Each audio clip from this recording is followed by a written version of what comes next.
സ്വർഗം ഇന്ന് യേശുവിന്റെ മഹാ സാന്നിധ്യം ഇന്ന് പകൽക്കാലം അവരുടെ മേൽ ചലിക്കേണ്ടതിനായി പ്രാർത്ഥിക്കുന്നു.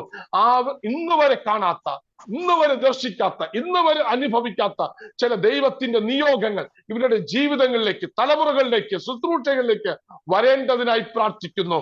ആരംഭം മുതൽ അവസാനം വരെയും ദൈവ സാന്നിധ്യം, പിതാപുത്ര പരിശുദ്ധാത്മാവിന്റെ ഭയങ്കരമായ ഇടപെടലുകൾ ഈ മീറ്റിങ്ങിനകത്ത് ഉണ്ടാകേണ്ടതിനായി സ്തോത്രം. ചോദിക്കുന്നതിലും നിരക്കുന്നതിലും അത്യന്തപരമായി ചെയ്തെടുക്കാൻ കഴിവുള്ള സർവ്വവല്ലഭന്റെ വല്ലഭത്വത്തിന്റെ കരം ഇന്ന് പകലിലും ഇവിടെ ചലിക്കേണ്ടതിനായി സ്തോത്രം. ഒരു ഞരമ്പിൽ കൂടെ രക്തം ഓടുന്നത് പോലെ ദൈവത്തിന്റെ വചനം ശരീരത്തിലേക്ക് തുളച്ചു കയറുമ്പോൾ അത് എന്റെ ജീവിതത്തിന്റെ നെഗറ്റീവ് ആൻഡ് പോസിറ്റീവ് ഏരിയകളിൽ അത് ഫില്ല് ചെയ്ത് എവിടെയൊക്കെയാണോ ഞാൻ റിജക്ഷൻ അനുഭവിച്ചത്, എവിടെയാണോ തകർന്നത്, എവിടെയാണ് ഉടഞ്ഞത്, എവിടെയാണ് പരിഹാസമേറ്റത്, എവിടെയാണ് നിന്നയേറ്റത്, എവിടെയാണ് ഞാൻ പ്രതിസന്ധികളിൽ ഏർപ്പെട്ടത്, അവിടെയെല്ലാം ഈ വചനം നികത്തേണ്ടതിനായി സ്തോത്രം. ആർക്കും വേണ്ടാതെ പുറംപറമ്പിൽ കിടന്ന എന്നെ ഏകദേശം 18 വർഷത്തിന് മുമ്പേ വിളിച്ചു വേർതിരിച്ചു ദൈവത്തിന്റെ ഒരു വിളക്കായി പ്രകാശമായി നിർത്തിയിട്ടുണ്ടെങ്കിൽ ഈ തിരുവചനം എന്റെ നാവിൽ നിന്ന് പുറത്തു വരുമ്പോൾ, ഈ സാക്ഷ്യം കേൾക്കുമ്പോൾ എന്റെ പ്രിയ സഹോദരങ്ങൾക്ക് ഒരു വലിയ ഉത്തേജനം പരിശുദ്ധാത്മാവിൽ ലഭിക്കുവാൻ വേണ്ടി പ്രാർത്ഥിക്കുന്നു. സകല മഹത്വവും അറുക്കപ്പെട്ട കുഞ്ഞാടിന് കൊടുക്കുന്നു. ഈ മീറ്റിങ്ങിനെതിരായിട്ട്, ഈ സൂം മീറ്റിങ്ങിനും പ്ലാറ്റ്ഫോമിനെതിരായിട്ട്, ഈ പ്രവർത്തനങ്ങൾക്കെതിരായിട്ട് വ്യാപരിക്കുന്ന സകല ഇരുട്ടിന്റെ ആധിപത്യത്തെയും നസ്രത്തുകാരനായ യേശുവിന്റെ നാമത്തിൽ പാമ്പുകളെയും തേനുകളെയും ശത്രുവിന്റെ സകല ബലത്തെയും തകർക്കാനുള്ള അധികാരം വെച്ച് ഭൂമിയിൽ നിങ്ങൾ കെട്ടുന്നതൊക്കെയും സ്വർഗത്തിലും കെട്ടപ്പെട്ടിരിക്കും, നിങ്ങൾ അഴിക്കുന്നതൊക്കെയും സ്വർഗത്തിലും അഴിഞ്ഞിരിക്കുമെന്ന് പറഞ്ഞ നസ്രത്തുകാരനായ യേശുവിന്റെ നാമത്തിൽ ഞങ്ങൾ ഒരുമിച്ച് ക്യാൻസൽ ചെയ്ത് പ്രാർത്ഥിക്കുന്നു. ഞങ്ങളുടെ ദേഹി ആത്മാവിനെ ഒരുപോലെ ദൈവസന്നിധിയിൽ ഏകാഗ്രതയോടെ സമർപ്പിച്ചുകൊണ്ട് അല്പസമയം തിരുവചനത്തിലേക്ക് തിരിയുന്നു. തലകളെ വണങ്ങുന്നു, കൃപയിൽ പൊതിയണം നസ്രത്തുകാരനായ യേശുവിൻ നാമത്തിൽ തന്നെ ആമേൻ. ഞാനൊരു നിഷ്ഠൂരനും ഉപദ്രവിയും ഒരു ദൂഷകനും ആയിരുന്നു. ഇന്നേക്ക് 18 വർഷത്തിന് മുന്നേ യേശു ആരെന്നറിയാതെ ജീവിച്ച ഒരു വ്യക്തിയാണ്. ഈ 66 പുസ്തകത്തിന് അകത്ത് അടങ്ങിയിരിക്കുന്ന ഒരു വേദവാക്യം പോലും എനിക്ക് അറിയുവാൻ ഇടയായിരുന്നില്ല. എന്റെ ഭവനത്തിന് ചുറ്റിലും ക്രിസ്ത്യാനികൾ ഒത്തിരി ഉണ്ടായിരുന്നു, നാമധേയ ക്രിസ്ത്യാനികൾ ഒത്തിരി പേരുണ്ടായിരുന്നു. CSCയിലും കാത്തലിക്കിലും അല്ലെങ്കിൽ TPMലൊക്കെ പോകുന്ന ഒത്തിരി പേരുണ്ടായിരുന്നു. പക്ഷെ അവരാരും എന്റെ ചെറുബാല്യം മുതൽ ആരും യേശുവിനെ കുറിച്ച് പറഞ്ഞില്ല. എന്റെ കുടുംബത്തിൽ കുറച്ചു പേരൊക്കെ ക്രിസ്ത്യാനിത്വത്തിൽ ജീവിക്കുന്നുവെങ്കിലും അവരും ഞങ്ങളോട് ഈ യേശു എനിക്ക് വേണ്ടിയാണ് ജനിച്ചതും, എനിക്ക് വേണ്ടിയാണ് ജീവിച്ചതും, എനിക്ക് വേണ്ടിയാണ് മരിച്ചതും, എനിക്ക് വേണ്ടിയാണ് അടക്കപ്പെട്ടതും, അവൻ 3-ാം നാൾ ഉയർത്തെഴുന്നേറ്റ് വീണ്ടും വരുമെന്ന് പറഞ്ഞ ഒരു സാക്ഷ്യം ആരും ഞങ്ങളുടെ മുമ്പിൽ പറഞ്ഞില്ല. ഞങ്ങളുടെ വീട്ടിനടുത്തുള്ള ഒരു പുരോഹിതന്മാരും ഞങ്ങളോട് സുവിശേഷം പറഞ്ഞില്ല. എന്നാൽ കരുണാസമ്പന്നനായ ദൈവമോ അവന്റെ കരുണ നിമിത്തം ഇന്നേക്ക് 18 വർഷത്തിന് മുമ്പ് ഒരു പൊതുസ്ഥലത്ത് ഒരു മീറ്റിംഗ് കലക്കുവാനായി കടന്നു പോകുമ്പോൾ ആ പൊതുസ്ഥലത്ത് വെച്ച് ദൈവം എന്റെ പേർ വിളിച്ചു. ഒരു പേർ വിളിക്കുന്നതിൽ വലിയ കാര്യമൊന്നുമില്ല. പക്ഷേ ഒരു പാപിയായിരുന്ന എന്നെ, ആർക്കും വേണ്ടാതെ കിടന്ന എന്നെ, പുറംപറമ്പിൽ ക്രാവ് പിടിച്ചു കിടന്ന എന്നെ ദൈവത്തിന് വിളിക്കുവാൻ ഇഷ്ടം തോന്നി. എന്റെ ദൈവത്തിന്റെ മഹാ കരുണയാണ് ഇന്ന് ഞാൻ നിങ്ങളുടെ മുമ്പിൽ ഒരു സാക്ഷിയായിരിക്കുന്നത്. ഒരിക്കലും ഒരു യോഗ്യതയും എന്റെ മുമ്പിൽ ഇല്ല എനിക്ക് നിങ്ങളുടെ മുമ്പിൽ ഈ ദൈവവചനവുമായി നിൽക്കുവാൻ. പക്ഷെ എന്റെ ദൈവത്തിന് എന്നെ കൊള്ളാകുന്നവനായി തോന്നി. എന്റെ ദൈവത്തിന് ഞാൻ നീതിബോധത്തോടു കൂടി ജീവിക്കുന്നവനായി തോന്നി. എന്റെ ദൈവത്തിന് അവന്റെ പുത്രനാണെന്ന് തോന്നുവാനിടയായി തീർന്നു. ഒരു മീറ്റിംഗ് കലക്കുവാൻ വേണ്ടി ആ മീറ്റിംഗ് സ്ഥലത്ത് നിൽക്കുമ്പോൾ ആ മീറ്റിംഗിന് പ്രസംഗിക്കുന്ന ഒരു ദൈവദാസൻ അവിടെ വെച്ച് എന്റെ പേർ വിളിച്ചു. എന്റെ പേർ വിളിക്കുമ്പോൾ എനിക്ക് അതിശയം ഉണ്ടായിരുന്നില്ല. കാരണം എന്നെ നിയോഗിച്ച എന്റെ സംഘടന ആ മീറ്റിംഗ് കലക്കുവാൻ വേണ്ടി മാത്രമാണ് എന്നെ നിയോഗിച്ചത്. പല മീറ്റിങ്ങുകളും ഞാൻ പല സമയത്തും കലക്കിയിട്ടുണ്ട്. പലയിടങ്ങളിൽ പാമ്പിനെ പിടിച്ചു കൊണ്ടുവന്ന് കവറിലാക്കി ആ മീറ്റിംഗിന്റെ ഇടയിൽ കൊണ്ടിട്ടിട്ട് ഞാൻ ഓടുമായിരുന്നു. അങ്ങനെ എന്റെ യൗവന കാലത്തിൽ ഞാൻ എന്റെ സൃഷ്ടാവിനെ അറിയാതെ യൗവനകാലത്തിൽ ഈ ലോകത്തിന്റെ മോഹങ്ങൾക്ക്, ഈ ലോകത്തിന്റെ വ്യവസ്ഥിതികൾക്ക്, ഈ ലോകത്തിന്റെ ഇരുട്ടിന്റെ ആധിപത്യത്തിന് കീഴ്പ്പെട്ട് ഞാൻ ജീവിച്ച ഒരു കാലഘട്ടമുണ്ട്. ആ കാലഘട്ടത്തിൽ എന്റെ മുമ്പിൽ നിൽക്കുന്ന എല്ലാ ദൈവികമായിട്ടുള്ള കാര്യങ്ങളെ ഞാൻ വിരോധിക്കുന്ന ഒരു പ്രവണത എന്റെ ജീവിതത്തിൽ വന്നു. എന്റെ ദേശത്ത് ആമേൻ സ്തോത്രം വരുന്ന ദൈവദാസന്മാർ, ഇന്ന് ആമേൻ മരിച്ച നിത്യതയിലിരിക്കുന്ന കർത്താവിന്റെ അഭിഷിക്തൻ JC പാറക്കടവൻ, അന്ന് എന്റെ ദേശത്ത് ഏറ്റവും കൂടുതൽ ഒരു ഗ്രാമഫോണും കൊണ്ടുവന്ന് സുവിശേഷം അറിയിക്കുന്ന വ്യക്തിയായിരുന്നു. അന്ന് ഞാൻ അദ്ദേഹത്തെ പല പ്രാവശ്യവും ഞാൻ എന്റെ ദേശത്ത് നിന്ന് ഞാൻ മാറ്റുവാൻ ഇടയായിട്ടുണ്ട്. പലപ്പോഴും ഞാൻ അദ്ദേഹത്തിന്റെ മീറ്റിങ്ങിനെ തടസ്സപ്പെടുത്തിയിട്ടുണ്ട്. പക്ഷെ പിന്നത്തതയിൽ അദ്ദേഹത്തിനോട് കൂടെ ചേർന്ന് തന്നെ സുവിശേഷം അറിയിക്കുവാനും എനിക്ക് ദൈവം ഭാഗ്യം തന്നിട്ടുണ്ട്. ദൈവത്തിന് മഹത്വം ഉണ്ടാകട്ടെ. എന്ന് എന്റെ ദേശത്ത് വരുന്ന ഓരോ ദൈവദാസന്മാരെയും, ഓരോ കർത്താവിന്റെ ദൂതന്മാരെയും ഞാൻ ഓട്ടിക്ക് പതിവായിരുന്നു. എന്റെ ദേശത്ത് സുവിശേഷം അറിയിക്കേണ്ട, ഇവിടെ ഞങ്ങൾ പറയുന്ന ഒരു സംവിധാനമുണ്ട്, ആ സംവിധാനത്തിനനുസരിച്ച് മാത്രം മുന്നോട്ട് പോയാൽ മതി എന്നുള്ള ദൃഢനിശ്ചയം ഞാൻ പ്രവർത്തിക്കുന്ന എന്റെ സംഘടനയും ഞങ്ങളുടെ മുമ്പിൽ വെക്കുക പതിവായിരുന്നു. അതുകൊണ്ട് ഞങ്ങൾ ചെറുപ്പക്കാർ മുഴുവനും അതിന് വിരോധമായി തന്നെ ഞങ്ങൾ പ്രവർത്തിക്കുമായിരുന്നു. അതിന് ഞങ്ങൾക്ക് കൂട്ടുനിന്നതും അന്നത്തെ നാമധേയമായ ഈ സഭകൾ തന്നെയായിരുന്നു. അന്നത്തെ കത്തോലിക്ക സഭ അല്ലെങ്കിൽ മറ്റുള്ള സഭകളൊക്കെ ഇങ്ങനെ പെന്തക്കോസ്റ്റിന്റെ മീറ്റിംഗ് വരുമ്പോൾ ഞങ്ങൾക്ക് സപ്പോർട്ട് ചെയ്തിട്ട് ഞങ്ങളോട് പറയുമായിരുന്നു, അവരെ വോട്ടിക്കാൻ പറയുമായിരുന്നു. പക്ഷേ ഇന്ന് മനസ്സിലാക്കി ഞാൻ അത് ചെയ്തത് മുഴുവൻ ഒരു തെറ്റായിപ്പോയെന്ന്. പക്ഷേ എന്റെ ദൈവം എന്നെ അന്നേ കണ്ടിരുന്നു. ഒരു അമ്മയുടെ ഉദരത്തിൽ നീ ഉരുവാകുന്നതിന് മുമ്പേ കാലത്തെയും കാലപ്രപഞ്ചത്തെയും സകല ചരാചരങ്ങളെയും സൃഷ്ടികളെയും സൃഷ്ടിക്കുന്നതിന് മുന്നമേ നിന്റെ അമ്മയുടെ ഉദരത്തിൽ നീ മാംസപിണ്ഡാകാരമാകുന്നതിന് മുമ്പേ ഞാൻ നിന്നെ അറിഞ്ഞു. ആ അറിവിൽ നിന്നാണ് നീ പുറത്തു വന്നത്. എന്നെ അറിഞ്ഞ ദൈവം, എന്നെ സ്നേഹിച്ച ദൈവം, ദൈവം അവന്റെ ശുശ്രൂഷ വിശ്വസിച്ച് ഏൽപ്പിക്കേണ്ടതിന് ചില മേഖലകളിലൂടെ എന്നെ കടത്തിക്കൊണ്ടുപോയി. എന്നെ കേൾക്കുന്ന പ്രിയ സഹോദരിമാരെ, സഹോദരങ്ങളെ, ഇന്ന് നിങ്ങളുടെ ജീവിതത്തിലും ഇതുപോലത്തെ ആഴമേറിയ ചില സാക്ഷ്യങ്ങൾ കാണുമായിരിക്കാം. നിങ്ങൾ ചെല്ലുന്നിടത്തൊക്കെയും ഈ സാക്ഷ്യം നിങ്ങൾ പറയുന്നുണ്ടായിരിക്കാം. ഓരോ സാക്ഷ്യം മറ്റൊരു സാക്ഷ്യത്തെ ഉളവാകട്ടെ. ഇന്ന് പകൽക്കാലം ഞാനൊരു ദൂഷകനായിരുന്നു, ഞാനൊരു നിഷ്ഠൂരനായിരുന്നു, ഞാനൊരു ഉപദ്രവകാരിയായിരുന്നു.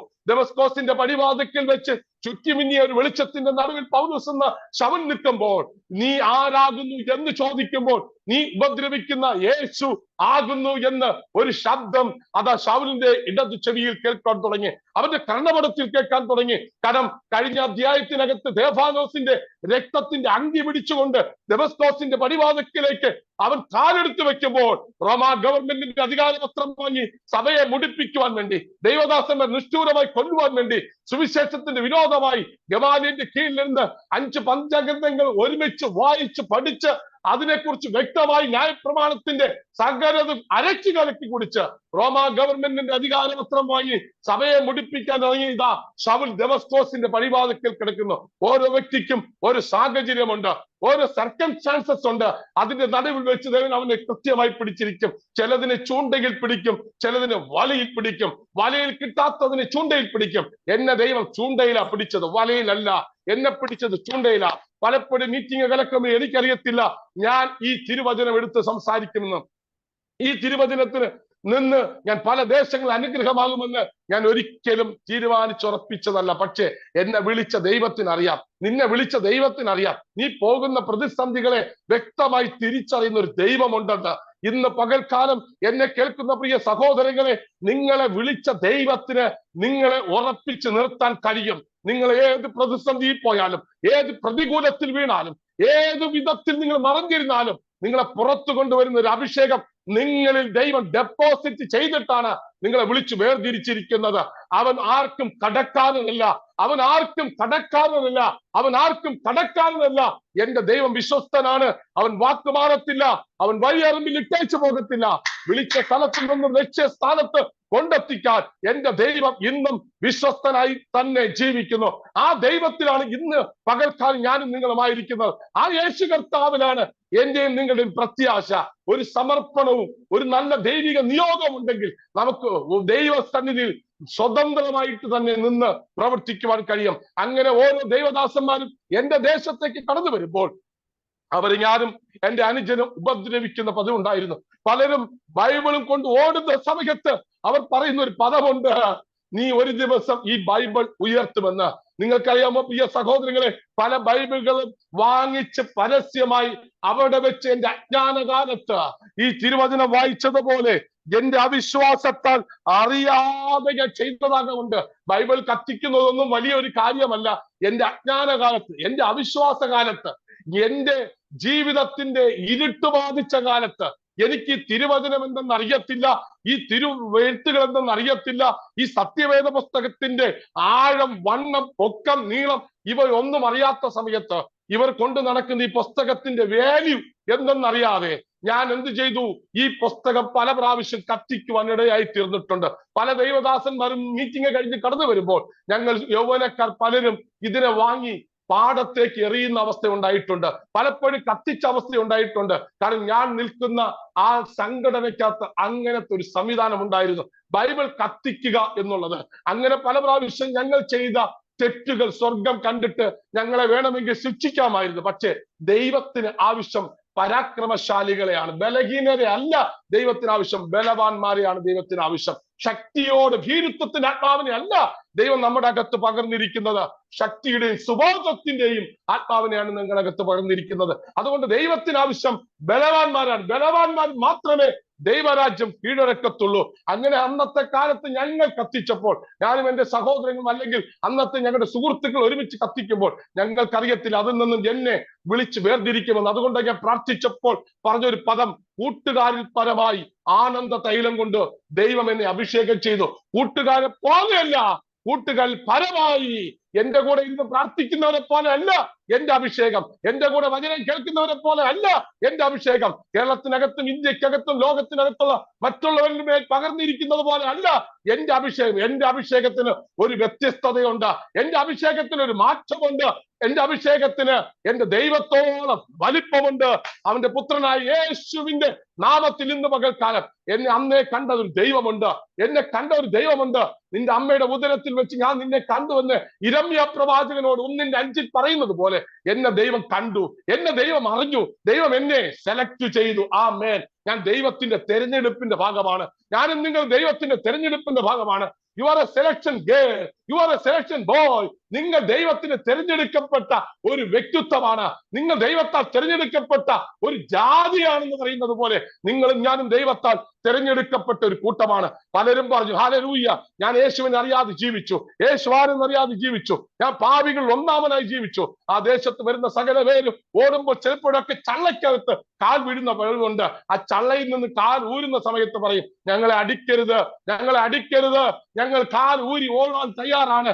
അങ്ങനെ പലപ്പോഴും ഞങ്ങൾ കളിയാക്കുമ്പോഴും അവർ ഓടുന്ന സമയത്ത് ഒരു TPM-ലെ ഒരു ദൈവദാസൻ, അന്ന് എനിക്കറിയത്തില്ല, അവർ വെള്ളയും വെള്ളയൊക്കെ ഇട്ടാ വരുന്നത്, അദ്ദേഹം പറഞ്ഞൊരു പദം ഇന്നും എന്റെ കർണപടത്തിൽ ഒരു മുഴക്കം പോലെ കേൾക്കുന്നുണ്ട്, സ്വർഗീയ ധ്വനി പോലെ കേൾക്കുന്നുണ്ട്. ആ വ്യക്തി പറഞ്ഞൊരു പദം ഇതാണ്, നീ ഒരു ദിവസം ഈ യേശുവിനെയും ഈ യേശുവിന്റെ തിരുവചനത്തെയും നീ ഉയർത്തുക തന്നെ ചെയ്യും. അദ്ദേഹത്തിന്റെ ബൈബിളിൽ ഞങ്ങൾ വാങ്ങി ആ പാടത്തുള്ള ചള്ളയിൽ ചവിട്ടിത്താക്കുമ്പോൾ ഞങ്ങൾക്കറിയത്തില്ല, ഇന്നേക്ക് 2024 വർഷങ്ങൾക്ക് മുമ്പ് കാൽവരിയുടെ കൊലക്കളത്തിൽ അവസാനത്തുള്ള രക്തവും പച്ചവെള്ളവും ചീറ്റി എന്നെയും കൂടി ചേർത്ത അന്ന് കാൽവരിയുടെ പാപത്തിന്റെ മോചനത്തിനായി എന്റെ യേശു ക്രൂശിലേറിയത്. അന്ന് അത് ചവിട്ടി താക്കുമ്പോൾ എനിക്കറിയത്തില്ല, വാമനനെ ആലലു ചവിട്ടി താക്കുന്നത് പോലെ ഞാൻ ബൈബിളിനെ ചള്ളയ്ക്കായിട്ട് ചവിട്ടി താക്കുവാൻ ഇടയായിത്തീർന്നു. പലപ്പോഴും എന്റെ സാക്ഷി ഞാൻ പറയുമ്പോൾ സ്ട്രീം ചെയ്താ പറയുന്നത്, ചിലപ്പോൾ രത്നച്ചുരുക്കത്തോടെ പറയും. കാരണം അത് മുഴുവനായി പറയാൻ നിന്നാൽ 1 വർഷം കൊണ്ട് തീരത്തില്ല. എന്റെ ജീവിതത്തിന്റെ ചെറുബാല്യം മുതലേ റിജക്ഷൻ അനുഭവിച്ചാ ജീവിക്കുന്നത്. എന്റെ കുടുംബത്തിനകത്ത് സമാധാനമില്ല. എന്റെ അപ്പൻ ഒരു തികഞ്ഞ മദ്യപാനി, എന്റെ അമ്മയെ ഡെയിലി എടുത്തിട്ട് അടിക്കുമായിരുന്നു. ഞാനും എന്റെ പ്രിയ 2 സഹോദരിമാരും ഒരു സഹോദരനടങ്ങുന്ന ഒരു കർഷക കുടുംബത്തിനകത്ത് ദാരിദ്ര്യത്തിന്റെ ഏറ്റവും അങ്ങേറ്റത്തെ കൊടുമുടിയിൽ ജീവിക്കുമ്പോൾ എന്റെ അപ്പൻ ഒരു ടെലികമ്മ്യൂണിക്കേഷൻ ജോലി ഉണ്ടെങ്കിലും നിരന്തരമായ മദ്യപാനം എന്റെ കുടുംബത്തെ ദാരിദ്ര്യത്തിലേക്ക് കൊണ്ടെത്തിച്ച് ഒരു പാടത്തിന്റെ സൈഡിലുള്ള ഒരു ചെറിയ ഭവനത്തിൽ ഞങ്ങൾ ജീവിക്കുന്നു. ഞങ്ങൾ 4 പേരും ഞങ്ങളുടെ അമ്മയുടെ അടിയും ഈ തൊഴിയും കാരണം ഞങ്ങൾക്ക് സമാധാനമില്ലാതായി. എപ്പോഴും മൂത്ത മകനായി ഞാനും ആ അടി കൊള്ളുക പതിവായിരുന്നു. എന്റെ അമ്മയെ അടിക്കുമ്പോൾ ഞാൻ ഇടയിലേക്ക് ചെന്ന് വിടുമ്പോൾ ആ അടി എനിക്കും പലപ്പോഴും എന്റെ ശരീരത്തിൽ ചെറുബാല്യത്തിൽ തന്നെ വഹിക്കുവാൻ ഇടയായി തീർന്നു. എന്റെ മുമ്പിലുള്ള എല്ലാവരോടും എനിക്കൊരു അവകാശബോധമാണ്, ആരോടും എനിക്ക് സ്നേഹമില്ല, എല്ലാവരോടും എനിക്ക് ദേഷ്യവും മനോഭാവമായിരുന്നു, ആരോടും എനിക്ക് വ്യക്തിപരമായ ബന്ധമില്ല, ഒരു കൂട്ടുകാർ പോലും ഇല്ലാത്ത ഒരു ജീവിതം. എന്റെ ജീവിതത്തിൽ ഞാൻ നന്നായിട്ട് പഠിക്കുന്ന ഒരു വ്യക്തിയായിരുന്നു. പക്ഷേ എന്റെ കുടുംബത്തിന്റെ അവസ്ഥ, എന്റെ കുടുംബത്തിന്റെ അസമാധാനം എന്റെ ജീവിതത്തെ വല്ലാതെ മാറ്റിമറിക്കുവാൻ ഇടയായി തീർന്നു. നിരന്തരമായി എന്റെ അമ്മയുടെ മേത്ത് വീഴുന്ന ഓരോ അടിയുടെ പാടുകൾ ഞങ്ങൾ കാണുമ്പോൾ ഞങ്ങൾക്ക് വല്ലാതെ വേദന വരും. ഞങ്ങൾ 4 തലമുറകളാണ്. ഈ 4 തലമുറകൾ ഞാൻ മാത്രം ഏറ്റവും മുതിർന്നത്, ബാക്കിയുള്ളവരെല്ലാം ഏറ്റവും ചെറുതായിരുന്നു. അവരെല്ലാം അണച്ചു പിടിച്ച് എന്റെ അമ്മയുടെ കൂടെ ഞങ്ങൾ എപ്പോഴും കരയുമായിരുന്നു. എന്റെ അമ്മ ഒരു നാമധേയ ക്രിസ്ത്യാനിയായിരുന്നു. പക്ഷേ ആ അമ്മ വല്ലപ്പോഴും മാത്രം പ്രാർത്ഥിക്കുന്ന ഒരു പതിവുണ്ടായിരുന്നു. പക്ഷെ ഓരോ ദിവസവും പ്രാർത്ഥിക്കുമ്പോൾ പറയുമായിരുന്നു, ദൈവമേ, ഇദ്ദേഹത്തിന്റെ മദ്യപാനം ഒന്ന് മാറ്റുമാറാകണമേ, എന്റെ ഭർത്താവിന് ഒരു നല്ല ബുദ്ധി കൊടുക്കണമേ. എന്റെ അപ്പൻ എല്ലാ രാത്രിയും മദ്യപിച്ചു വന്ന് എന്റെ അമ്മയെ മൃഗീയമായി ഓരോ കാര്യങ്ങൾ പറഞ്ഞ് അടിക്കുമ്പോഴും ഞങ്ങൾ ഓരോരുത്തരും മാറി നിന്ന് വിലപിക്കുന്ന പതിവുണ്ടായിരുന്നു. പലപ്പോഴും അടിയുടെ കാഠിന്യം കൊണ്ട് വീഴുന്ന അമ്മയെ രക്ഷിക്കേണ്ടതിന് വേണ്ടി ഞാൻ കടന്നു പോകുമ്പോൾ എന്നെയും എന്റെ അപ്പൻ നിരന്തരമായി അടിക്കും. എന്റെ ബാല്യം മുതൽ എന്റെ യൗവനം, എന്റെ കൗമാരം, ഇതെല്ലാം എന്റെ ജീവിതത്തിൽ ഏറ്റവും വലിയ പ്രയാസകരമായിരുന്നു. എന്റെ 18 വയസ്സ് വരെ എന്റെ അപ്പൻ ഈ ലോകത്ത് നിന്ന് എനിക്ക് 18 വയസ്സാകുന്ന സമയത്ത് മാറ്റപ്പെടുന്നത്. എന്റെ അപ്പൻ മാറ്റപ്പെടുന്നത് വരെ എന്റെ കുടുംബത്തിനകത്ത് അസമാധാനമായിരുന്നു. പക്ഷെ അവസാനത്തെ 5 വർഷം എന്റെ അപ്പന്റെ ജീവിതത്തിൽ സമൂലമായ മാറ്റം വന്നു. ആ മാറ്റം അദ്ദേഹത്തെ യേശുവിലേക്ക് തിരിച്ചു. അദ്ദേഹം അവിടുത്തെ TPM-ലെ ഒരു വിശ്വാസിയായി മാറി. പക്ഷെ ഞങ്ങൾക്ക് ആ വിശ്വാസത്തോട് അങ്ങ് അടുക്കുവാൻ പറ്റിയില്ല. അപ്പന്റെ വിശ്വാസത്തോട് ഞങ്ങൾ അടുക്കാതെ ഞങ്ങൾ മാറി നിന്നു. ഞങ്ങൾ പലപ്പോഴും ഞങ്ങളുടെ ബന്ധുക്കളുടെ വീടുകൾ ശരണം പ്രാപിച്ചു. പക്ഷെ 5 വർഷത്തിന് ശേഷം എന്റെ അപ്പൻ ഏകദേശം 1989 ഈ ലോകത്ത് നിന്നും വിട പറയുവാൻ ഇടയായി തീർന്നു. ഹല്ലേലൂയ. നവംബർ മാസം 19-ാം തീയതി ഈ ലോകത്ത് നിന്ന് 1989 വിട പറഞ്ഞു. അന്ന് ഞാൻ കോളേജിൽ പഠിക്കുന്ന സമയമായിരുന്നു. എന്റെ കുടുംബത്തിനകത്ത് ഏറ്റവും മൂത്തത് ഞാനായിരുന്നതും പഠിക്കുന്നതും ഞാനായിരുന്നത് കൊണ്ടും എന്റെ അപ്പൻ ജോലി ചെയ്ത ജോലി എനിക്ക് ലഭിക്കുവാൻ ഇടയായി തീർന്നു. രണ്ടാമത്തെ ടെസ്റ്റ് നടക്കുന്ന അവിടെയാണ്. ചെറുബാല്യത്തിൽ ഒരു എഫർട്ടും എടുക്കാതെ, ഒരു എഫർട്ടും ഇല്ലാതെ പെട്ടെന്ന് ഒരു സെൻട്രൽ ഗവൺമെന്റ് ഉദ്യോഗസ്ഥനായി ഞാൻ അവരോധിക്കപ്പെട്ടു. ഞാനും അവരിലേക്ക് വരുവാൻ ഇടയായി തീർന്നു. എന്റെ ഗ്രാമത്തിൽ നിന്നും ഞാൻ ഓട്ടോമാറ്റിക്കലായിട്ട് തിരുവനന്തപുരം എന്ന് പറയുന്ന പട്ടണത്തിലേക്ക് പറിച്ചു നടുവാൻ ഇടയായി തീർന്നു. 89-ൽ ഞാൻ തിരുവനന്തപുരത്ത് എന്റെ 89-90 കാലഘട്ടങ്ങളിൽ ഞാൻ തിരുവനന്തപുരത്തേക്ക് ചേക്കേറുവാനിടയായി. എനിക്ക് ഏകദേശം 90 അവസാനമായപ്പോൾ ജോലി ലഭിച്ചു. അവിടുത്തെ ട്രെയിനിങ് എല്ലാം കഴിഞ്ഞ് ഏറ്റവും നല്ല ഒരു ക്ലറിക്കൽ പോസ്റ്റിൽ ജോലി ലഭിച്ചു. ജോലി ലഭിച്ചതിന് കാരണം എന്റെ കയ്യിൽ സമ്പത്തും ഉണ്ടായിരുന്നു. അതോടൊപ്പം തന്നെ എന്റെ കയ്യിൽ ഒരു ഗുണ്ടായുസ്സായിരുന്നു. എന്റെ ജീവിതത്തിൽ പലപ്പോഴും ഞാൻ എല്ലാവരെയും നോക്കിക്കാണുന്നത് ഒരു ഗുണ്ട നിലവാരത്തിൽ തന്നെ. മറ്റുള്ളവരിലേക്ക് എന്റെ കൈകളെ പതിപ്പിക്കുക എന്നുള്ള ദാസ്യത്തോടു കൂടിയുള്ള എന്റെ സമീപനം എന്റെ ദേശത്ത് വലിയ തലവേദന ഉണ്ടാക്കി. ഞാൻ നിൽക്കുന്ന ദേശത്തും ഞാൻ താമസിക്കുന്ന ദേശം എന്റെ സംഘടന എനിക്ക് ഏറ്റവും നല്ല ഒരു ബാക്ക് സപ്പോർട്ട് തരുവാൻ ഇടയായി തീർന്നിട്ടുണ്ട്.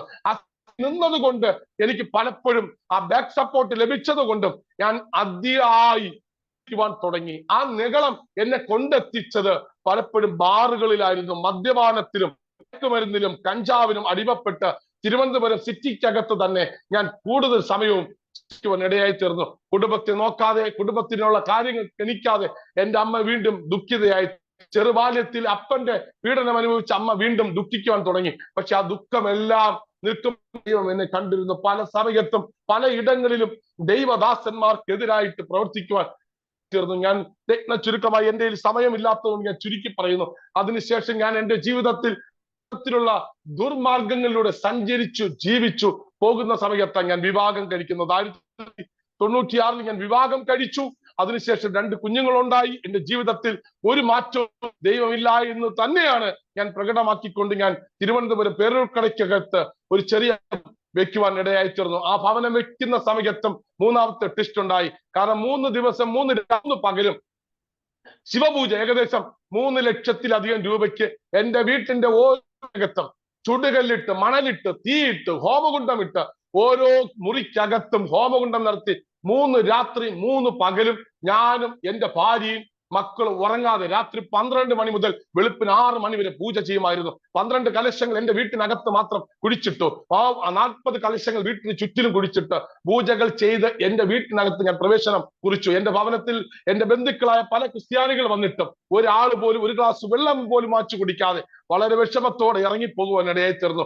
ഞാൻ ഒരു ഹിന്ദുവായി തന്നെ, അല്ലെങ്കിൽ ഞാൻ ഒരു മിഥ്യാമൂർത്തി ആരാധിക്കുന്നവനായി തന്നെ ജീവിക്കുവാൻ വേണ്ടി ആ ഭവനത്തിലേക്ക് ഞാൻ കാൽ വെച്ചു. പക്ഷേ ആ ഭവനത്തിൽ കാൽ വെച്ച അന്ന് മുതൽ എന്റെ ജീവിതത്തിന്റെ നിൽക്കുന്ന എന്റെ കാലിന്റെ അടിയിലെ മണ്ണ് ഒലിച്ചു പോകുന്നത് എനിക്ക് അനുഭവിക്കാൻ കഴിഞ്ഞു. എന്റെ ജീവിതത്തിൽ എന്റെ പ്രിയ സഹോദരങ്ങളെ, നമ്മുടെ ജീവിതത്തിൽ പരീക്ഷണം വരുമ്പോൾ, നമ്മുടെ ജീവിതത്തിൽ പ്രശ്നങ്ങൾ വരുമ്പോൾ, നമ്മുടെ ജീവിതത്തിൽ പ്രതിസന്ധികൾ വരുമ്പോൾ അതിന്റെ നടുവിൽ പതറിപ്പോകരുത്. ആ പ്രതിസന്ധിയുടെ നടുവിലും നമ്മൾ പിടിച്ചു നിൽക്കാൻ ശ്രമിച്ചാൽ ദൈവം നമ്മെ അതിശക്തമായി ഉപയോഗിക്കുക തന്നെ ചെയ്യും. പ്രശ്നത്തെ കണ്ട് നമ്മൾ ഓടിയാൽ നമ്മൾ ഓടുന്നിടത്തൊക്കെ പ്രശ്നമുണ്ടാകും. പക്ഷെ പ്രശ്നം നമ്മെ കണ്ട് ഓടിയാൽ ഒരിക്കലും പിന്നെ നമുക്ക് ഒരു പ്രശ്നത്തെ നേരിടേണ്ടി വരത്തില്ല.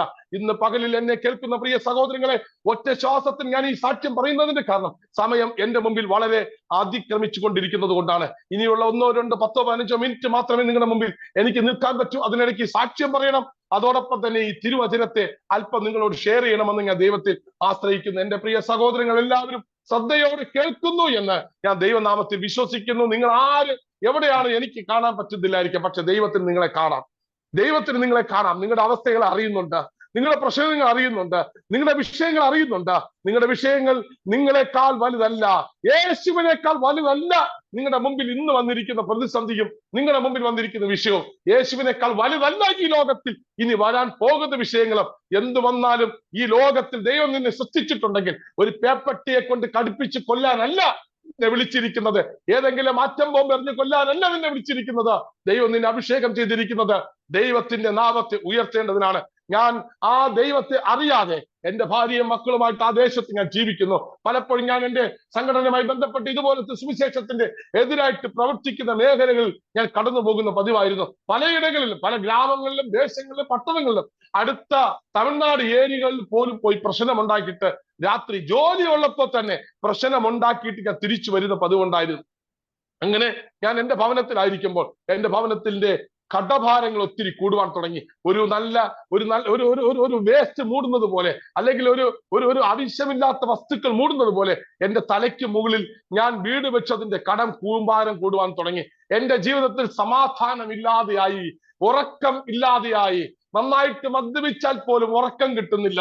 1 കുപ്പിയും 2 കുപ്പി മദ്യവും രാത്രി വീട്ടിലിരുന്ന് അടിച്ചാൽ പോലും എനിക്ക് ഉറക്കം കിട്ടാത്ത അവസ്ഥയാണ്. കാരണം എന്റെ അവസ്ഥകൾക്ക് മാറ്റം വരാൻ തുടങ്ങി. 1, 2, 3 പാക്കറ്റ് വിൽസ് വലിച്ചാലും എനിക്ക് ഉറക്കം കിട്ടത്തില്ല.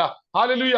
എന്റെ ദിനരാത്രങ്ങൾ ഓരോന്നും ഉറക്കം കിട്ടാതെ രാത്രിയിൽ 2 മണിക്കും 3 മണിക്കും രഹസ്യമായി വീട്ടിൽ വന്ന് മക്കളെ കണ്ടിട്ട് തിരിച്ചു പോകുന്ന ഒരു സാഹചര്യം എന്റെ ജീവിതത്തിൽ ഉണ്ടായി. കടക്കാരെ കൊണ്ട് പൊറുതിമുട്ടി. എന്റെ വീട്ടിനകത്ത് സമാധാനമില്ല. ഞാൻ ചെയ്ത പൂജകളും പൂജാകർമ്മങ്ങളൊന്നും എന്നെ രക്ഷിക്കുന്നില്ല.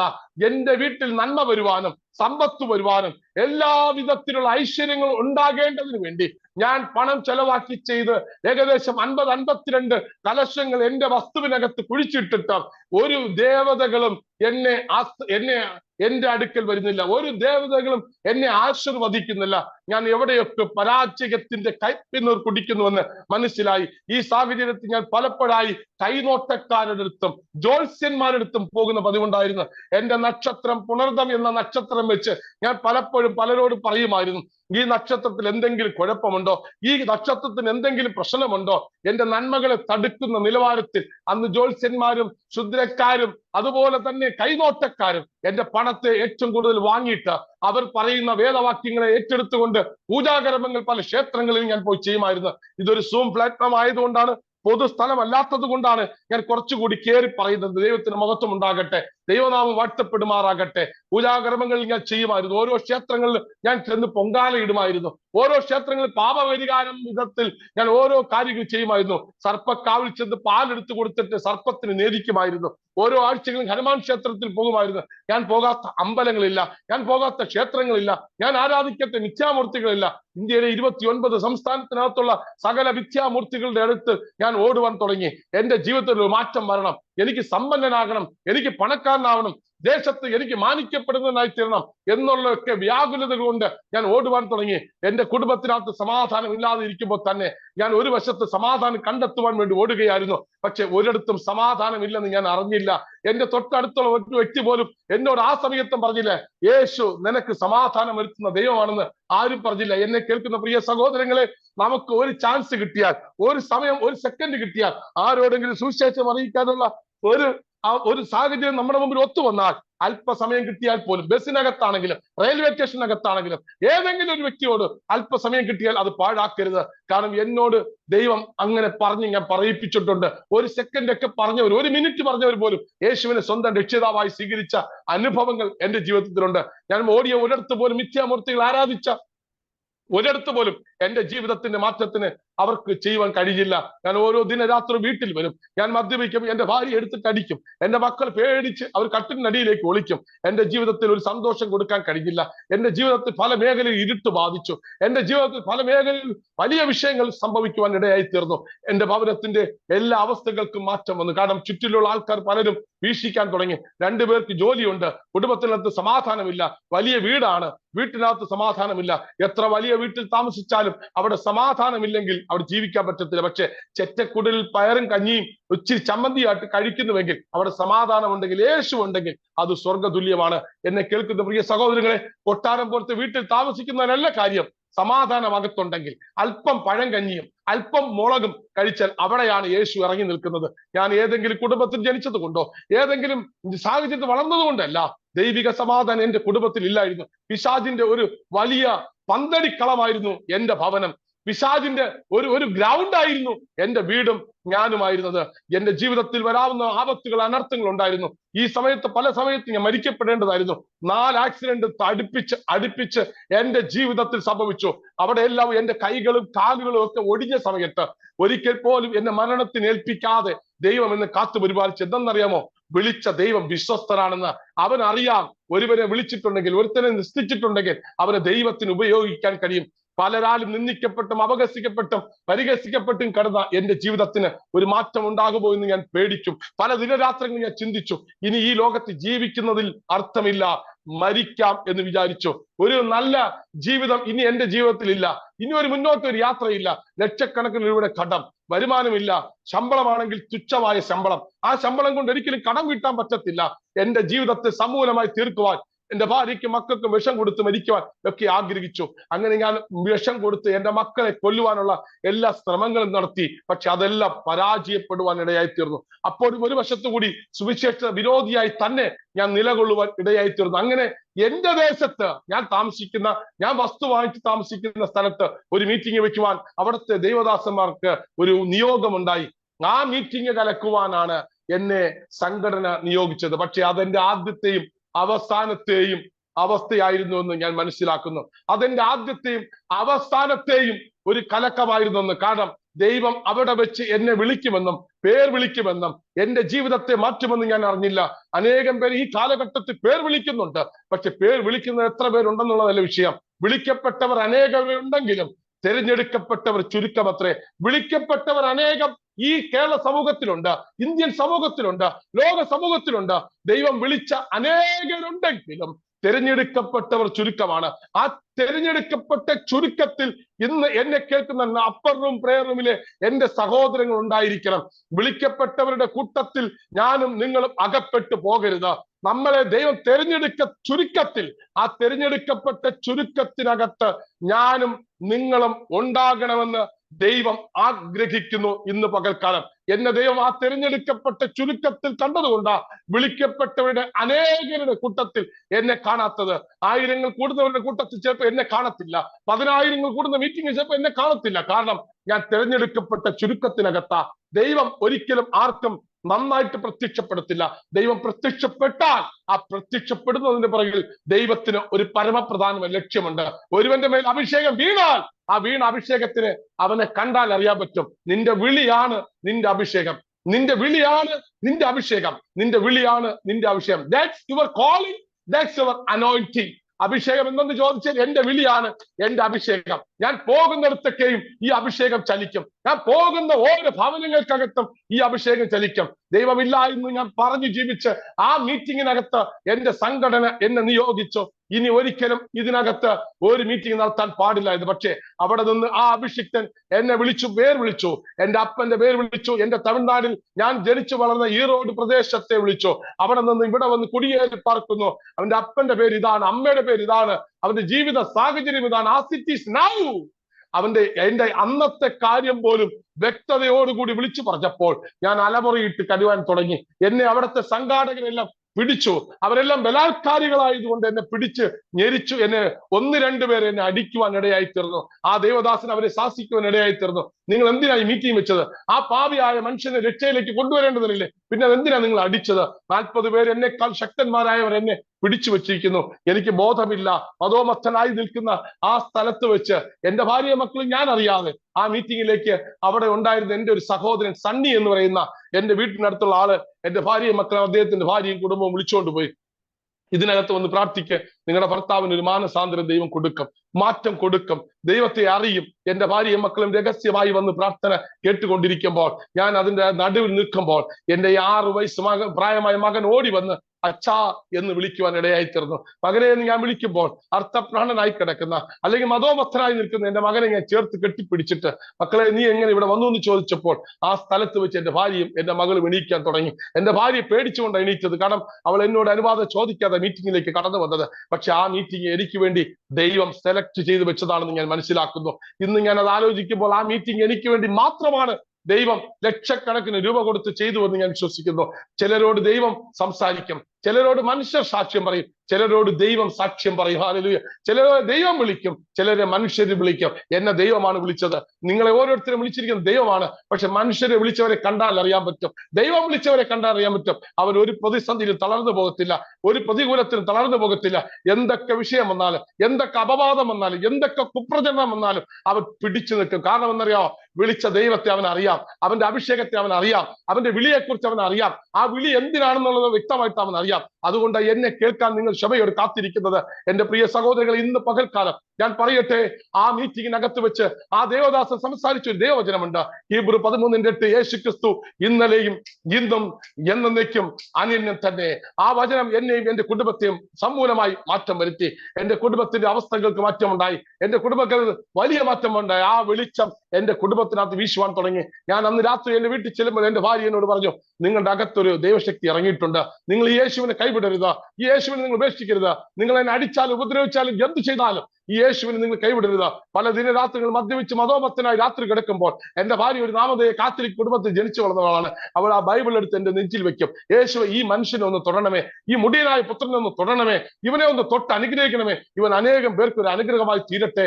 ഞാൻ എന്റെ സംഘടനയിൽ ഏറ്റവും നല്ല വാഗ്മിയായിരുന്നു, ഏറ്റവും നല്ല സംസാരിക്കുന്ന വ്യക്തിയായിരുന്നു, ഏറ്റവും നല്ല പ്രസംഗത്തിന്റെ ഉടമയായിരുന്നു. അതെല്ലാം ദൈവം നേരെ കണ്ടിരുന്നു, മുന്നമേ കണ്ടിരുന്നു. ദൈവത്തിനറിയാം ഒരുവനെ പിടിച്ചെടുക്കുമ്പോൾ അവനെ ശക്തമേറിയ നിലവാരത്തിൽ തന്നെ പിടിച്ചെടുക്കാം. എന്നെ അന്ന് ആ പൊതുസ്ഥലത്ത് വെച്ചോ ദൈവം എന്നെ സെലക്ട് ചെയ്തു, ദൈവം എന്നെ പിടിച്ചെടുത്തു. ദൈവത്തിന്റെ തെരഞ്ഞെടുപ്പിനായി ഞാൻ ഇന്ന് പകൽക്കാലം സ്തോത്രം ചെയ്യുന്നു. അടുത്ത 2 ദിവസങ്ങൾ ആ മീറ്റിംഗിൽ പങ്കെടുത്തു. 21, 22, 23 സെപ്റ്റംബർ മാസം 2007 ആ മീറ്റിംഗ് സ്ഥലത്ത് വെച്ച് ഞാൻ യേശുവിനെ സ്വന്തം രക്ഷിതാവായി സ്വീകരിച്ചു. ഒരു ഗുണ്ടയായിരുന്നവൻ, 3 പ്രാവശ്യത്തിലധികമായി ബൈബിൾ കത്തിച്ചവൻ, അനേക ദൈവദാസന്മാർ ഓട്ടിച്ചിട്ട് അടിച്ചവൻ, കുടുംബങ്ങൾക്ക് സമാധാനക്കേട് ഉണ്ടാക്കിയവൻ, ദേശത്ത് ഗുണ്ടാ പ്രവർത്തനങ്ങൾ നടത്തി ജീവിച്ചവൻ, എന്റെ പ്രദേശത്ത് അന്നത്തെ എന്റെ യൗവനകാലം ഞാൻ ഏറ്റവും അടരാടി ജീവിച്ചവനായിരുന്നു. കയ്യിൽ ആവശ്യത്തിലധികം പണം, ഗുണ്ടാ നിലവാരത്തിലുള്ള അനേകം കൂട്ടുകാർ, ആ ദേശത്ത് ഞാൻ അടക്കി വാഴുമായിരുന്നു. എന്റെ പ്രദേശത്ത് പല വിധത്തിലുള്ള ക്രിമിനൽ കേസുകൾ ഞാൻ പ്രതിയായിരുന്നു. ഞാൻ എന്റെ ജീവിതത്തിനകത്ത് സമൂലമായും ഞാൻ ഒരു ജഡിക മനുഷ്യനെ പോലെയാണ് ജീവിച്ചത്. യേശുവിനെ സ്വന്തം രക്ഷിതാവായി സ്വീകരിച്ചു. അതിനുശേഷം എന്റെ ഓഫീസിനകത്ത് മുഴുവനും ഞാൻ സുവിശേഷം അറിയിക്കാൻ തുടങ്ങി. ഓഫീസിനകത്ത് എന്നെ അറിയപ്പെടുന്നത് മൊട്ട അനിൽ അല്ലെങ്കിൽ ഗുണ്ട അനിൽ എന്നാണ്. അന്ന് എനിക്ക് മുടി കുറവായിരുന്നത് കൊണ്ട് എന്നെ എല്ലാവരും മൊട്ട എന്നാണ് വിളിക്കുന്നത്. എന്റെ ഓഫീസിനകത്ത് മൊട്ട അനിൽ എന്നാണ് എന്നെ വിളിക്കുന്നത്. എന്റെ ഓഫീസിനകത്തുള്ള ഓഫീസർമാർക്കെല്ലാം അതിശയമായി. പലപ്പോഴും ഓഫീസർമാർ വരുമ്പോൾ യൂണിയൻ സംഘടനകൾ നിലയ്ക്ക് യൂണിയനുമായിട്ടുള്ള ഇടപാടുകൾ പലപ്പോഴും അവരുമായിട്ട് ഉന്തും തള്ളും പ്രശ്നങ്ങൾ ഉണ്ടാക്കുമ്പോൾ സ്ഥിരം ഒരു തലവേദനയായിരുന്നു ഞാൻ ഓഫീസിനകത്ത്. പക്ഷെ എന്നെ യേശു തൊട്ടെന്ന് എനിക്കറിഞ്ഞപ്പോൾ ഞാൻ സമൂലമായി മാറുവാൻ തുടങ്ങി. എന്റെ ഓഫീസിനകത്ത് എല്ലാവരോടും സ്നേഹത്തോട് ഇടപെടുവാൻ തുടങ്ങി. മാറ്റം വന്നപ്പോൾ അവിടെ ഉള്ളവർ ചോദിച്ചു, അനിലിന് എന്തുകൊണ്ട് ഇങ്ങനെ മാറ്റം വന്നു? അവൻ യേശുവിനെ അറിഞ്ഞു, യേശുവിന് വേണ്ടി ഇപ്പൊ ജീവിക്കുന്നു. എന്റെ പട്ടണത്തിൽ ഞാൻ ഏകദേശം 10-17 വർഷത്തിലധികമായി സുവിശേഷ പ്രവർത്തനം നടത്തുന്നു. ഒറ്റയാൾ പട്ടാളത്തെ പോലെ ഞാൻ ഒറ്റയ്ക്ക് ദൈവപ്രവർത്തനം നടത്തുന്നു. കാട്ടിൽ സിംഹങ്ങൾ ഒത്തിരി ഉണ്ട്, ഒത്തിരി ചീറ്റപ്പൊലികളുണ്ട്, പക്ഷെ നടക്കുന്നതെല്ലാം ഒറ്റയ്ക്കാണ്. പക്ഷെ കാട്ടിൽ ഒത്തിരി കുറുക്കന്മാരുണ്ട്, അവർ നടക്കുന്ന കൂട്ടത്തോടു കൂടിയാണ്. ഞാൻ ഒറ്റയ്ക്ക് കഴിഞ്ഞ 18 വർഷത്തിലധികമായി ആരും അറിയാതെ ഇന്ന് വരെ എന്റെ സാക്ഷ്യം ആരോടും പറഞ്ഞില്ല. ഞാൻ ആരോടും എന്റെ സാക്ഷ്യത്തെ കുറിച്ച് പറഞ്ഞില്ല. ഈ തിരുവചനത്തെ ഒരു കച്ചവടത്തിന് വേണ്ടി ഞാൻ ഒരു മുമ്പിൽ കൊണ്ട് വെച്ചിട്ടില്ല. പക്ഷെ എന്റെ ഓഫീസിനകത്ത് ഞാൻ ഒരു സാക്ഷ്യമുള്ളവനായി മാറി. എന്റെ ദേശത്ത് ഞാൻ ഒരു സാക്ഷ്യമുള്ളവനായി മാറി. എന്റെ അമ്മ ഏറ്റവും കൂടുതൽ സന്തോഷിക്കുവാൻ ഇടയായി തീർന്നു ഈ സുവിശേഷം പറഞ്ഞപ്പോൾ. എന്റെ അമ്മ മരിക്കുന്നത് വരെയും ഞാൻ അറിഞ്ഞ എന്റെ ദൈവത്തെ ഞാൻ അറിഞ്ഞ് വിളിച്ചു പറയുമ്പോൾ, എന്റെ അമ്മ ഞാൻ രക്ഷിക്കപ്പെട്ട് ഞാൻ സുവിശേഷ വേല ചെയ്യുന്നു എന്ന് അറിഞ്ഞ അന്ന് മുതൽ എന്റെ അമ്മ എന്നെ മകനെ എന്ന് വിളിച്ചിട്ടില്ല. മരിക്കുന്നത് വരെയും പാസ്റ്റർ എന്ന് തന്നെയാണ് വിളിച്ചത്. ഈ ലോകത്തിൽ ഇനി ആരൊക്കെ എന്നെ പാസ്റ്റർ എന്ന് വിളിച്ചാലും വിളിച്ചില്ലേ, എന്നെ ആരൊക്കെ അപമാനിച്ചാലും, എന്നെ 10 മാസം ഇട്ടു ചുമന്ന എന്റെ അമ്മ ഞാൻ യേശുവിന് വേണ്ടി നിൽക്കുന്നു എന്ന് കണ്ടിട്ട് തന്നെയാണ് ഈ ലോകത്ത് നിന്ന് മാറ്റപ്പെട്ടത്. എന്റെ അമ്മ ക്യാൻസർ ബാധിതയായി എന്റെ അടുക്കലേക്ക് മെഡിക്കൽ കോളേജിൽ നിന്ന് നടന്നു വരുമ്പോൾ എന്റെ അമ്മ പറഞ്ഞു, പാസ്റ്റർ അനിൽ, എനിക്ക് ചെറിയൊരു അസുഖമുണ്ട്, പ്രാർത്ഥിക്കണം. എന്റെ അമ്മ മകനെ എന്നല്ല വിളിച്ചത്. എന്റെ അമ്മ എന്നെ വിളിച്ചത് ഹല്ലേലൂയ പാസ്റ്റർ എന്നാണ്. എന്നെ വഹിച്ച, എന്നെ 10 മാസം ഇട്ടു ചോന്ന എന്റെ അമ്മ എനിക്ക് തന്ന റിവാർഡ് ഈ ലോകത്ത് മറ്റാരും തരുന്നതിനേക്കാൾ ദൈവത്തിന് ശേഷം, എനിക്ക് എന്റെ യേശുവിന് ശേഷം എന്റെ അമ്മ എന്നെ പാസ്റ്റർ എന്ന് വിളിച്ച ഈ ലോകത്ത് നിന്ന് മാറ്റപ്പെട്ടത്. ഇന്ന് എന്റെ ദേശത്തിനകത്ത്, എന്റെ ഓഫീസിനകത്ത് ഞാൻ ഏറ്റവും അനുഗ്രഹിക്കപ്പെട്ടവനായി തീർന്നു. ഞാൻ പോകുന്നിടത്തൊക്കെയും ഞാൻ ചെറിയ സാക്ഷികൾ പറഞ്ഞിട്ട് ദൈവവചനം പറയാൻ തുടങ്ങി. ഓരോ ദിവസം ഓഫീസിൽ ജോലി ചെയ്തുകൊണ്ടിരിക്കുമ്പോൾ തന്നെ വൈകുന്നേരങ്ങളിൽ ഓരോ സ്ഥലത്തും സുവിശേഷം അറിയിക്കുവാൻ സ്വർഗം എന്നെ അനുവദിക്കുവാൻ ഇടയായി തീർന്നു. ഞങ്ങൾ കുടുംബമായി തന്നെ സുവിശേഷം അറിയിക്കുവാൻ പല ഇടങ്ങളിലേക്ക് പോയി. ദാരിദ്ര്യം എന്റെ വീട്ടിനകത്തുണ്ട്, കടം മാറിയിട്ടില്ല, പ്രശ്നങ്ങളുണ്ട്, പ്രതിസന്ധികളുണ്ട്, പ്രതികൂലങ്ങളുണ്ട്, നിന്ദകളുണ്ട്, ദുഷികളുണ്ട്. ഇതൊക്കെ ഉള്ളപ്പോ തന്നെ ഹല്ലേലൂയ, ക്രിസ്തീയ ജീവിതം എന്ന് പറഞ്ഞാൽ സാക്രിഫൈസ് ലൈഫ് എന്നാണ്. അത് ത്യാഗപൂർണമായ ജീവിതമാണ്, അത് കഷ്ടതയുടെ ജീവിതമാണ്. എന്നെ ഇന്ന് കേൾക്കുന്ന പ്രിയ സഹോദരങ്ങളെ, നിങ്ങൾ ഒരു കാലത്ത് കഷ്ടത അനുഭവിച്ചിട്ടുണ്ടെങ്കിൽ, ഇന്ന് നിങ്ങൾ സന്തോഷിക്കുന്നുണ്ടെങ്കിൽ, അതിന്റെ പുറകിൽ ദൈവത്തിന് നിങ്ങളെ കുറിച്ചൊരു പദ്ധതി ഉണ്ടെന്ന്. ഇന്ന് പകൽക്കാലം എന്നെ കേൾക്കുന്ന പ്രിയ സഹോദരങ്ങളെ, എന്റെ ജീവിതത്തിൽ സമൂല മാറ്റമുണ്ടായി. കടങ്ങൾ, ഭാരങ്ങൾ, പ്രശ്നങ്ങൾ ഒരു വശത്ത് നിൽക്കുമ്പോൾ, ഒരു വശത്ത് വചനത്തിലൂടെയുള്ള സമാധാനം, സന്തോഷം, സ്നേഹം, ആ ദൈവികമായ സാഹോദര്യ ബന്ധം, യേശുക്രിസ്തുവിനുള്ള സ്വാതന്ത്ര്യം ഞാൻ അനുഭവിക്കുവാൻ ഇടയായി തീർന്നു. എനിക്കൊരു കാര്യം മനസ്സിലായി, എന്നെ വിളിച്ച ദൈവത്തിന് എന്തോ പദ്ധതിയുണ്ട്. ഒരിക്കലും ബൈബിൾ എടുക്കത്തില്ല എന്ന് പറഞ്ഞ് ഞാൻ ആദ്യമായിട്ട് എന്റെ വീട്ടിനടുത്തുള്ള ഒരു സഹോദരന്റെ പഴയ ബൈബിൾ എനിക്ക് തന്നു. അന്ന് എന്റെ കയ്യിൽ ആ ബൈബിൾ കിട്ടുമ്പോൾ എനിക്കറിയത്തില്ല, നൂറ്റാണ്ടുകൾക്ക് മുമ്പ്, വർഷങ്ങൾക്ക് മുമ്പ് പല ബൈബിൾ കത്തിച്ച, പല ബൈബിളും ചള്ളയ്ക്കകത്ത് ചവിട്ടിത്താഴ്ത്തി, പല ദൈവദാസന്മാരെ ഓട്ടിച്ചിട്ട് അടിച്ച് സുവിശേഷത്തിനെതിരായിട്ട് പ്രവർത്തിച്ച ഒരു വിരോധിയായ, ഒരു മർക്കടബുദ്ധിക്കാരനായ എന്റെ കയ്യിൽ ബൈബിൾ കിട്ടിയപ്പോൾ എനിക്കൊരു കാര്യം മനസ്സിലായി, ഈ ദൈവം ജീവിക്കുന്ന ദൈവമാണ്, അവന്റെ പേര് യേശുക്രിസ്തു എന്നാണ്. ഹല്ലേലൂയ. റുഡബലരഗതക ശബ്ദരാജ വൈഡാരബദഗദഗ ശബലഗദഗദഗദഗദ. യേശുവിന്റെ നാമത്തിൽ ഇന്നും ജീവിക്കുന്ന ഒരു ദൈവം ഉണ്ടെങ്കിൽ ഈ ലോകത്തിൽ യേശുക്രിസ്തു മാത്രമാണ്. അത് ഞാൻ ഏത് സ്ഥലത്തും, ഏത് പരസ്യ സ്ഥലത്തും ഞാൻ വിളിച്ചു പറയും. എന്റെ യേശുവിനെ അറിഞ്ഞ നാൾ മുതൽ, അന്ന് മുതൽ ഞാൻ തെരുവോരങ്ങൾ പ്രസംഗിക്കാൻ തുടങ്ങി. ഓരോ സ്ഥലത്ത്, തിരുവനന്തപുരത്തുള്ള ഒരു പ്രാന്തപ്രദേശത്ത് ഇനി പ്രസംഗിക്കാൻ എനിക്ക് സ്ഥലമില്ല. എല്ലായിടങ്ങളിലും ജോലി കഴിഞ്ഞു വൈകുന്നേരം ഞാൻ പ്രസംഗിക്കാനായി കടന്നു പോകും. രാത്രി എന്റെ മക്കളെ ഭാര്യയും കൊണ്ട് ചെറിയ സ്കൂട്ടറിൽ ഞാൻ രാത്രി വീട്ടിൽ വരും. ഓരോ ദിനരാത്രവും സാക്ഷ്യം പറയും. ചെറിയ ചെറിയ സാക്ഷികൾ പറയും, വചനം പറയും. പക്ഷെ എന്റെ വിളിയിലേക്ക് ഞാൻ തിരിയുവാൻ ഇടയായിത്തീർന്നു. ഓരോ ദിവസവും ദൈവം എന്നെ വാർത്തെടുക്കുന്ന നോക്കുമ്പോൾ, ഒരു കത്തി രാകുന്നത് പോലെ എന്നെ രാഗി മൂർച്ച വരുത്തുന്നത് കാണുമ്പോൾ എനിക്കൊരു കാര്യം മനസ്സിലായി, ഞാൻ വിളിക്കപ്പെട്ടവരുടെ കൂട്ടത്തിലല്ല, ഞാൻ തിരഞ്ഞെടുക്കപ്പെട്ട ചുരുക്കത്തിനകത്താണ്. അതുകൊണ്ട് ഞാൻ എന്റെ വൈഫിനോട്, ഭാര്യയോടൊക്കെ പറഞ്ഞു, ഞാൻ ഈ ജോലിയിൽ നിന്ന് റിസൈൻ ചെയ്യുന്നു എന്ന് പറഞ്ഞു. പക്ഷേ ആ റിസൈൻമെന്റ് BSNL കൊടുക്കുമ്പോൾ ഞാൻ ജോലിയിൽ നിന്ന് സ്വമേധയ വിരമിക്കുവാൻ ഇടയായിത്തീർന്നു. ഞാൻ വിശുദ്ധ വേദപുസ്തകം കൊണ്ടാണ് ഞാൻ വിരമിക്കുന്ന സ്ഥലത്ത് ചെന്നത്. ഏകദേശം 50 പേര് വിരമിക്കുന്നതിനിടയിൽ 49 പേരും 60 വയസ്സ് കഴിഞ്ഞ അന്ന് എന്റെ ഓഫീസർ എണീറ്റെന്ന് പറഞ്ഞിട്ടുള്ള ഒരു കാര്യമുണ്ട്. നിങ്ങൾ 49 പേരും ഇവിടെ സർവീസ് പൂർത്തിയാക്കിയിട്ടാ പോകുന്നത്. പക്ഷെ അനിൽകുമാർ പോകുന്നത് സർവീസ് പൂർത്തിയാക്കാൻ ഇനിയും 12 വർഷത്തിലധികം ഉള്ളപ്പോൾ നല്ലൊരു തുക സാലറി ആയി മേടിക്കുമ്പോൾ അവൻ അറിഞ്ഞ സത്യദൈവത്തിന്റെ അടുക്കലേക്കാ പോകുന്നത്. ഇത് പറഞ്ഞത് ഒരു ബ്രാഹ്മണൻ ആയ ഒരു സാറാണ് പറഞ്ഞത്. അതിനോടൊപ്പം ചേർന്ന് എന്റെ കൂടെ എന്റെ സബോർഡിനേറ്റ് ഓഫീസേഴ്സ് പലരും എണീറ്റ് നിന്ന് എനിക്ക് ആദരവ് തരുവാൻ ഇടയായിത്തീർന്നു.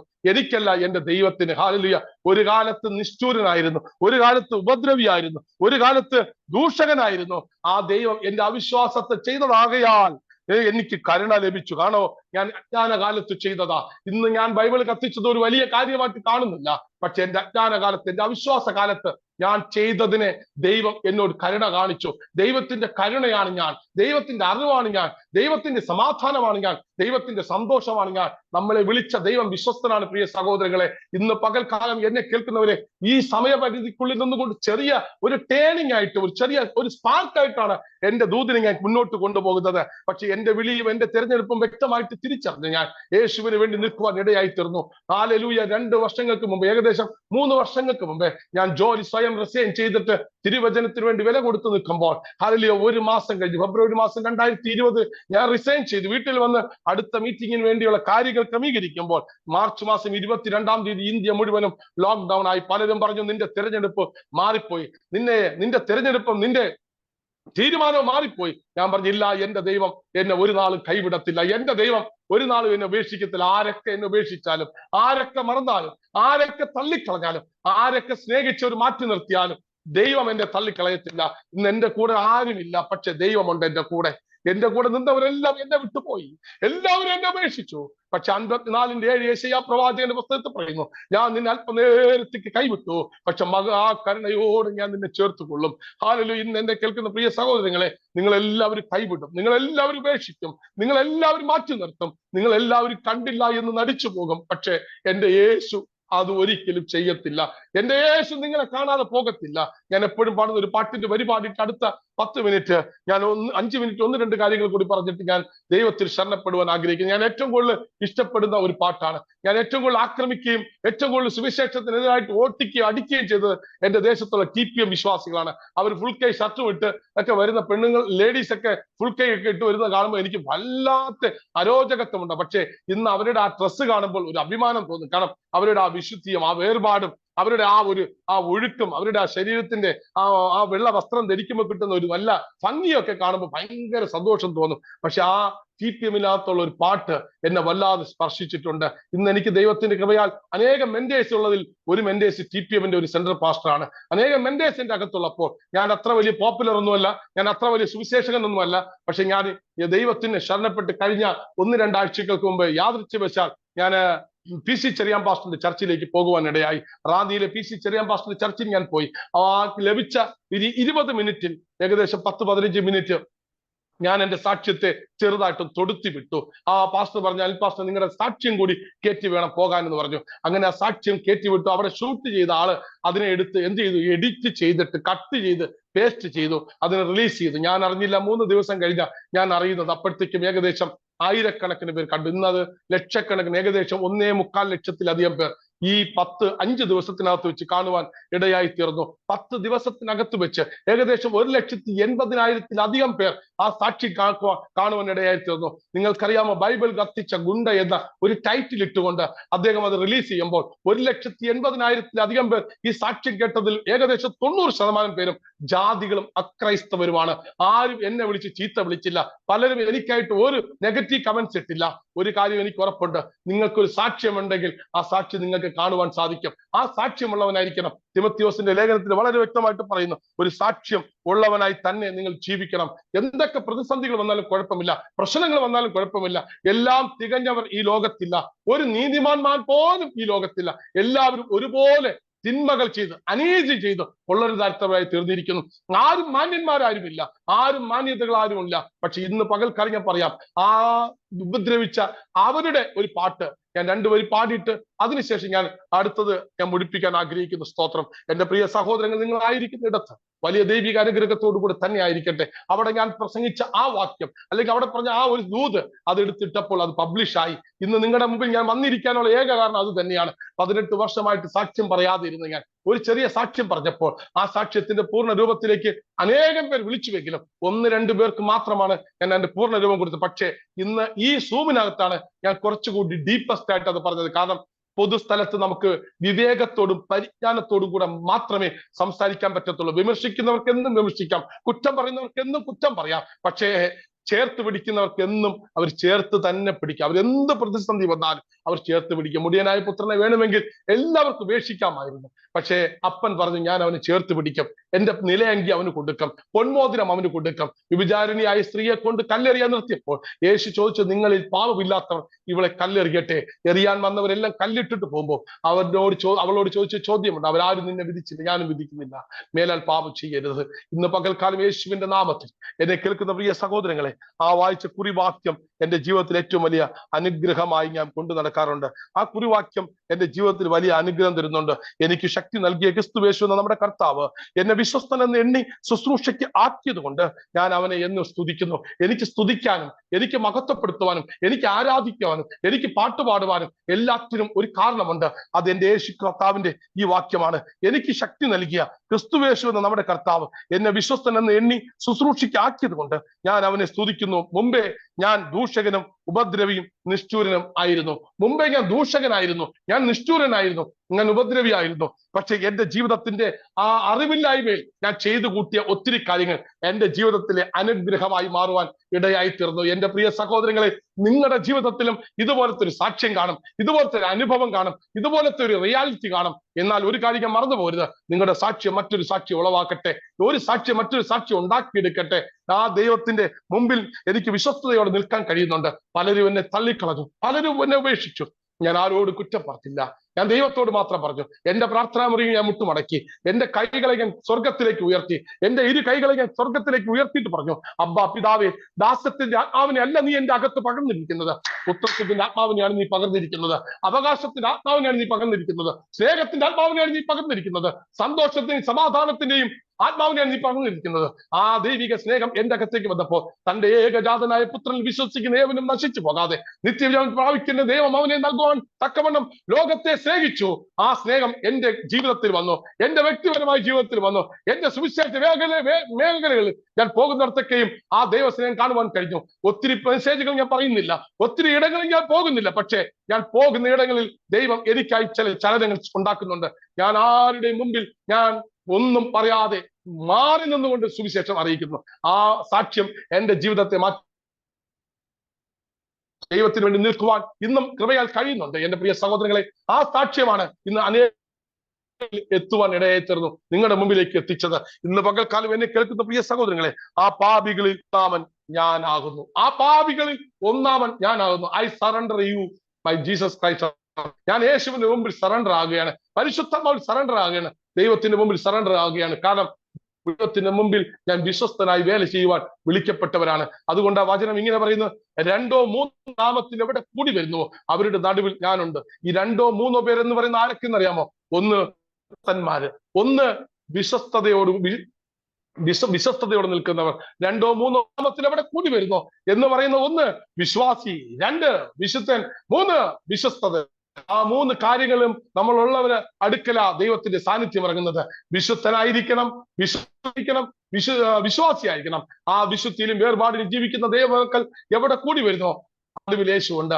ഇന്ന് പകൽക്കാലം ഞാൻ വളരെ വ്യക്തമായി പറയുന്ന, എന്നെ കേൾക്കുന്ന പല ദേശത്തിരുന്ന് കാണുന്നവരുണ്ട്, പല ഓരോ മേഖലയിൽ നിന്ന് കേൾക്കുന്നവരുണ്ട്. പക്ഷെ ഒരു കാര്യം ഞാൻ പറയാം, ദൈവം ആർക്കും കടക്കാരനല്ല, ആർക്കും വേണ്ടാതെ കടന്ന് ക്ലാവ് പിടിച്ച ഒരു പിച്ചാത്തിയായിരുന്നു. പക്ഷെ ദൈവത്തിന് അതിനെ മൂർച്ചയേറിയ ഒരു ആയുധമാക്കി മാറ്റുവാൻ പറ്റും.